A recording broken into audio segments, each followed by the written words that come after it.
नमस्कार दोस्तों, आज हम आपको भारत के विभिन्न राज्यों के त्योहार के बारे में बताएंगे। शुरुआत करते हैं। सबसे पहले जाएंगे भारत की ऊपरी भाग में, जम्मू कश्मीर।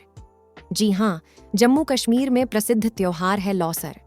लौसर तिब्बत के बौद्ध अवलंबियों का प्रमुख पर्व है, लेकिन इस पर्व को मनाने वाले लोग अरुणाचल प्रदेश, उत्तराखंड से लेकर हिमाचल प्रदेश और जम्मू कश्मीर की उत्तरी सीमाओं तक फैले हुए हैं। इस पर्व के अवसर पर लोग अपने सगे संबंधियों को एक खास उपहार देते हैं और नए साल में एक अच्छे जीवन की कामना करते हैं। फिर अब आगे जाए तो हिमाचल प्रदेश। यहाँ इस त्योहार को दशमी कहते हैं।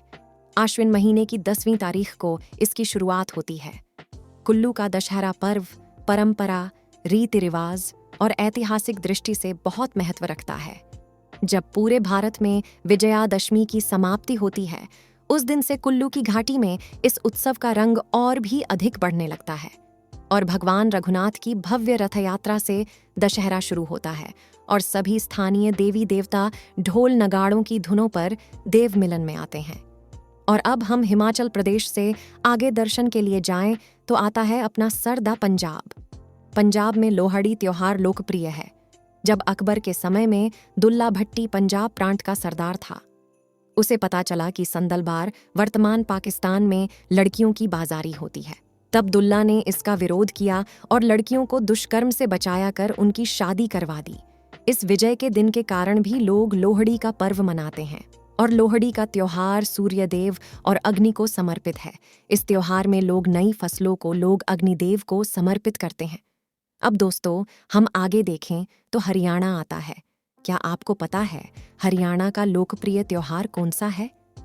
हरियाणा का लोकप्रिय त्योहार है बैसाखी। बैसाखी मुख्य रूप से पंजाब, हरियाणा और पूर्वी उत्तर प्रदेश के लोग मनाते हैं। बैसाखी कब मनाई जाती है? बैसाखी हर साल 13 अप्रैल को मनाई जाती है। बैसाखी पर खेतों से फसल काटने की शुरुआत हो जाती है और लोग अपनी कटी फसल घर लाकर उसकी पूजा करते हैं और उत्सव मनाते हैं। फिर दोस्तों, अब हम आगे देखें तो आता है उत्तराखंड। दोस्तों, क्या आपको पता है बसंत पंचमी क्यों मनाई जाती है? हिंदू धर्म के अनुसार माघ मास के शुक्ल पक्ष की पंचमी को ज्ञान की देवी मां सरस्वती का जन्म हुआ था। इसी वजह से देश भर में इस दिन को देवी सरस्वती के जन्मोत्सव के तौर पर मनाया जाता है। उत्तराखंड में बसंत पंचमी के दिन लोग फूल, पत्ते और पलाश की लकड़ी चढ़ाकर देवी सरस्वती की पूजा करते हैं। इस दिन यहाँ लोग पीले वस्त्र पहनते हैं या पीले रुमाल का इस्तेमाल करते हैं। दोस्तों, वीडियो अच्छा लगे तो लाइक और सब्सक्राइब जरूर कीजिएगा। अब हम दर्शन के लिए आए हैं उत्तर प्रदेश। दोस्तों, आप सभी को पता ही होगा उत्तर प्रदेश का लोकप्रिय त्योहार कौन सा है। उत्तर प्रदेश का रामनवमी। आप सबको पता होगा कि भगवान श्री राम का जन्म अयोध्या में हुआ था, इसलिए इस जगह का महत्व पूरे भारत में है। अब हम आगे जाए तो आता है खम्मा घनी हुकुम पधारिये हमरे गांव में, राजस्थान।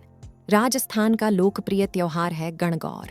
गण का मतलब होता है शिव और गौर का मतलब होता है पार्वती। गणगौर पर्व की गिनती राजस्थान के सबसे रंगीन त्योहारों में की जाती है। यह त्योहार भगवान शिव और उनकी पत्नी पार्वती को समर्पित होता है। न सिर्फ राजस्थान में, बल्कि इसकी धमक हर उस प्रदेश में देखने को मिलती है जहां मारवाड़ी रहते हैं। लगातार 17 दिनों तक चलने वाला ये पर्व में मूलतः कुंवारी लड़कियों व महिलाओं का त्योहार होता है। फिर अब आगे बढ़े तो आता है केमछो। आपको पता ही चल गया होगा कौन सा राज्य है। ये है अपना गुजरात। दोस्तों, क्या आपको पता है नवरात्रि का पर्व क्यों मनाया जाता है? 9 दिनों तक देवी दुर्गा और साकिसाली राक्षस महिषासुर के बीच भयंकर युद्ध हुआ। 10वें दिन मां दुर्गा ने दुष्ट राक्षस महिषासुर का वध कर दिया, जिसके उपलक्ष्य में हर साल नवरात्रि का पर्व मनाया जाता है। गुजरात के लोग गरबा द्वारा मां को प्रसन्न करते हैं, क्योंकि ऐसा माना जाता है कि मां दुर्गा को गरबा बहुत प्रिय है। मां दुर्गा की आरती के बाद शुरू होता है नवरात्रि उत्सव। नवरात्रि के पहले दिन मिट्टी का घड़ा स्थापित किया जाता है, जिसमें एक चांदी का सिक्का और दीपक रखा जाता है। दोस्तों, अब हम आगे जाए तो आता है मध्य प्रदेश। मध्य प्रदेश का लोकरंग त्योहार, जो प्रत्येक साल 26 जनवरी को गणतंत्र दिवस पर शुरू होता है, लोकरंग भोपाल का 5 दिवसीय त्योहार है। मध्य प्रदेश आदिवासी लोक कला अकादमी पिछले 20 वर्षों से रविंद्र भवन के ओपन एयर ऑडिटोरियम में इस सांस्कृतिक प्रदर्शनी का आयोजन कर रही है। और अब आगे जाए तो आता है महाराष्ट्र। महाराष्ट्र का लोकप्रिय त्योहार आपको पता ही होगा कौन सा है, गणेश चतुर्थी। यह 11 दिन तक चलने वाला त्योहार है जिसमें सभी अपने घरों में गणेश जी की प्रतिमा लेकर आते हैं और पूजन के बाद विसर्जित करते हैं। देश भर में मनाए जाने के अलावा इस त्योहार की चकाचौंध मुंबई और पुणे में कुछ अलग ही होती है। गणेश जी के बड़े पंडाल, भव्य आरती और भव्य श्रृंगार इसका हिस्सा बनते हैं। फिर अब हम महाराष्ट्र से आगे बढ़े तो आता है कर्नाटक। कर्नाटक का लोकप्रिय त्योहार है मैसूरे दशहरा। दशहरा का 9वां दिन, जिसे महानवमी कहा जाता है, वह भी एक शुभ दिन होता है जिस दिन शाही तलवार की पूजा की जाती है और हाथी, ऊंट और घोड़ों को शामिल किया जाता है। और अब हम भारत के नक्शे में सबसे निचले हिस्से में पहुंचे तो आता है केरल। ओणम केरल का एक प्रमुख त्योहार है।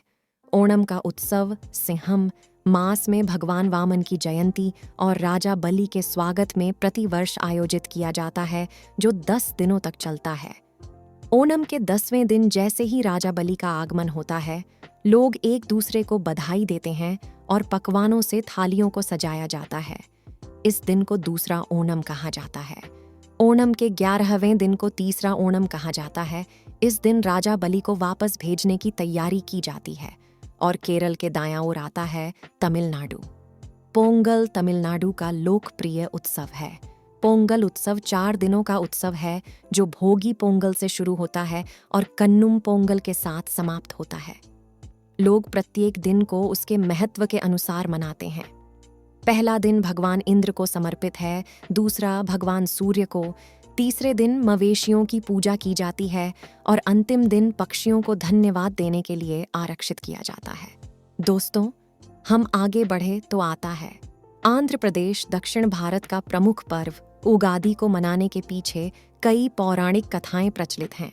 ब्रह्म पुराण के अनुसार वैसे तो शिवजी ने ब्रह्मा जी को श्राप दिया था कि उनकी पूजा धरती पर नहीं की जाएगी, लेकिन आंध्र प्रदेश में उगादि के शुभ पर्व पर चतुरानन की पूजा की जाती है।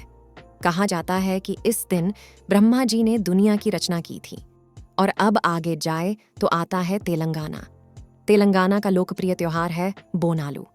बोनालू में नए मटके में बोनम यानी हल्दी का पानी, नीम के पत्ते आदि लेकर माता के मंदिर की प्रदक्षिणा करते हैं। इस समय मुर्गे, बकरे आदि की भी बलि दी जाती है। इसके बाद 1 माह तक मांसाहार नहीं किया जाता। बोनालू या देवी महाकाली बोनुलू एक हिंदू त्योहार है जिसमें देवी महाकाली की पूजा की जाती है। अब हम तेलंगाना से आगे जाएं तो आता है छत्तीसगढ़। बस्तर दशहरा छत्तीसगढ़ में मनाया जाने वाला एक त्योहार है जो भगवान राम की पूजा पर केंद्रित है। यह त्योहार बुराई पर अच्छाई की जीत और समुदाय की समृद्धि का जश्न मनाता है। बस्तर लोकोत्सव छत्तीसगढ़ में मनाया जाने वाला एक त्योहार है जिसमें राज्य के आदिवासियों, विशेषकर बस्तर की जनजातियों का सबसे बड़ा उत्सव शामिल होता है। और छत्तीसगढ़ के आगे है ओडिशा राज्य और उनका लोकप्रिय त्योहार है रथ यात्रा। ऐसा माना जाता है कि भगवान जगन्नाथ की बहन सुभद्रा ने द्वारका के दर्शन करने की इच्छा जाहिर की थी और तब भगवान जगन्नाथ ने अपनी बहन को रथ में बिठाकर घुमाया था और तभी से रथ यात्रा की शुरुआत हुई थी। ऐसी मान्यता है कि जो भी व्यक्ति रथ यात्रा में शामिल होकर रथ को खींचता है उसको 100 यज्ञ करने बराबर पुण्य मिलता है। फिर दोस्तों, अब हम जाएंगे झारखंड। कर्मा झारखंड के प्रमुख त्योहारों में से एक है। यह पर्व झारखंड, बिहार के अलावा ओडिशा, बंगाल, छत्तीसगढ़ और असम में आदिवासी समुदाय द्वारा धूमधाम से मनाया जाता है। इस पर्व में बहनें अपने भाइयों की सुख समृद्धि की कामना करती हैं और उनके दीर्घायु के लिए पूजन करती हैं। और झारखंड से ऊपर आता है बिहार का लोकप्रिय त्योहार है छठ पूजा। छठ को बिहार का महापर्व माना जाता है। धार्मिक मान्यता के अनुसार माता सीता ने सर्वप्रथम पहला छठ पूजन बिहार के मुंगेर में गंगा तट पर संपन्न किया था, जिसके बाद महापर्व की शुरुआत हुई। छठ को बिहार का महापर्व माना जाता है। अब हम आते हैं पश्चिम बंगाल में। दोस्तों, आपको पता ही होगा, पश्चिम बंगाल का लोकप्रिय त्योहार है दुर्गा पूजा। बंगाल की दुर्गा पूजा। पश्चिम बंगाल में दुर्गा पूजा का पर्व बहुत ही हर्षोल्लास से मनाया जाता है। यहाँ पर बड़े बड़े पंडाल सजाए जाते हैं और माँ दुर्गा की पूरे विधि विधान से पूजा आरती की जाती है। बंगाल की दुर्गा पूजा देखने के लिए दूर दूर से लोग आते हैं। बंगाल में दुर्गा पूजा पर कई तरह के भोग बनाए जाते हैं। और आगे देखें तो आता है सिक्किम। सिक्किम का लोकप्रिय त्योहार है सागादावा। गाथा बुद्ध के जन्म, ज्ञान और निर्वाण की प्राप्ति के लिए सागा पर्व मनाया जाता है। उत्सव ज्यादातर गंगटोक में जुलूसों, प्रार्थनाओं और जरूरतमंदों के लिए भिक्षा देने के रूप में होते हैं। यह माना जाता है कि इस दिन बुद्ध का जन्म हुआ था, उन्होंने ज्ञान प्राप्त किया और निर्वाण प्राप्त किया। अब दोस्तों आगे देखें तो आता है मेघालय। नोंगाक्रेम नृत्य उत्सव मेघालय की खासी जनजाति का एक वार्षिक त्योहार है। कापोम्बलंग नोंगाक्रेम नृत्य लोकप्रिय रूप से नोंगाक्रेम नृत्य के रूप में जाना जाता है। उत्सव 5 दिनों तक चलता है और आमतौर पर नवंबर में मनाया जाता है। यह त्योहार शरद ऋतु के दौरान स्मिटी में मनाया जाता है, जो खासी पहाड़ियों का सामाजिक केंद्र है। और आगे बढ़े तो आता है असम। बोहाग बिहू का पर्व असम में नव वर्ष के तौर पर मनाया जाता है। ये त्योहार फसलों का त्योहार है और किसानों को समर्पित माना जाता है। मेष संक्रांति के साथ इस त्योहार की शुरुआत हो जाती है और फिर ये 7 दिनों तक चलता है।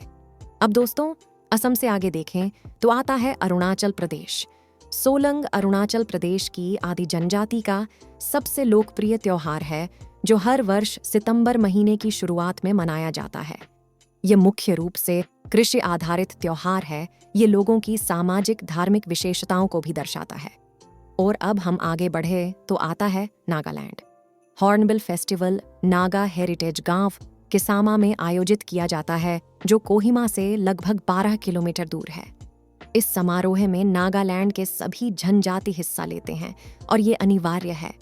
इस त्योहार का उद्देश्य नागालैंड की समृद्ध और संस्कृति को पुनर्जीवित करना, उसकी रक्षा करना और परंपराओं को प्रदर्शित करना है। और नागालैंड से आगे देखें तो आता है मणिपुर। मणिपुर का सबसे बड़ा त्योहार याओशांग है और यह 5 दिनों तक चलता है। यह त्योहार मीतेई द्वारा मनाया जाता है, जो मुख्य रूप से हिंदू हैं, और इसे होली के साथ ही मनाया जाता है।